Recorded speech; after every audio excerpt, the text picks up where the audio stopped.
विजयदशमी का सही नाम अशोक विजयदशमी है।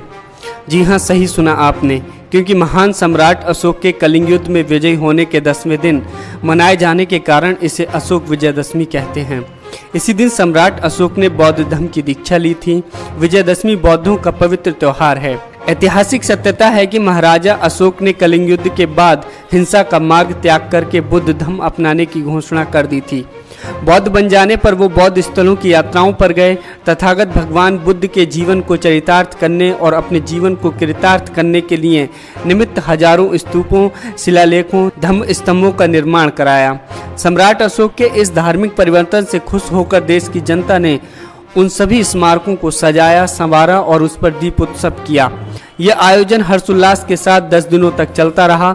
10वें दिन सम्राट अशोक ने राज परिवार के साथ पूज्य भंते मोगिगिलपुत्र तिस्से से धम्म दीक्षा ग्रहण की। धम्म दीक्षा के बाद सम्राट अशोक ने प्रतिज्ञा ली कि आज के बाद वो शास्त्रों से नहीं बल्कि शांति और अहिंसा से प्राणी मात्र के दिलों पर विजय प्राप्त करेंगे।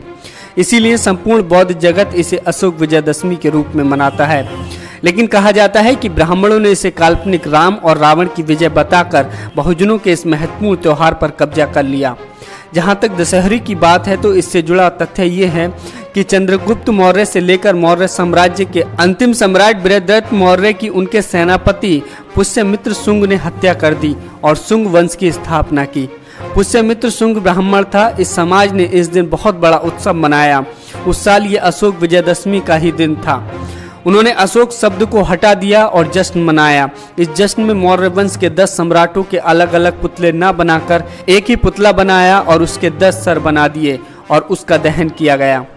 आपको बता दें, 2500 साल के सम्राट अशोक की विरासत से जोड़ते हुए 14 अक्टूबर 1956 को अशोक विजयदशमी के दिन ही बाबा साहेब डॉक्टर अंबेडकर ने 5 लाख लोगों के साथ बौद्ध धर्म की दीक्षा ली थी। इसलिए हमें ये समझना चाहिए कि विजयदशमी की हकीकत क्या है। जिस विजयदशमी को हम मनाते हैं, आखिर उसका असली इतिहास क्या है। Bureau report, national India news.